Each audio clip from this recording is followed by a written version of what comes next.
Washington, Reuters. The U.S. House of Representatives will vote next Tuesday on a bill that would relax regulations introduced after the 2007 to 2009 financial crisis, two congressional sources said.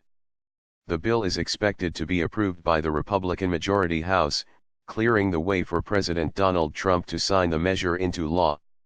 The bill, a Euro trademark's enactment, would mark the first time policymakers have agreed to ease rules on banks since the 2010 passage of the Dodd-Frank financial reform law, and hand Trump another victory in his effort to slash rules on the private sector. The Senate approved the measure in March, where it garnered support from Republicans and moderate Democrats. But the measure stalled briefly in the House, where Republican leaders sought additions to further ease rules on banks. House Republican leaders agreed to move on the bill after the Senate said it would separately consider additional legislation to make it easier for companies to raise capital, according to House Majority Leader Kevin McCarthy.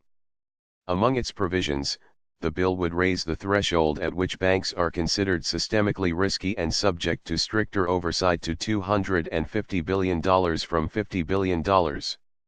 It also exempts banks with less than $10 billion in assets from rules banning proprietary trading, as well as exempts smaller banks from several other post-crisis rules. Proponents of the bill argue it eases rules for smaller banks that were not central to the last crisis, freeing them up to offer additional loans.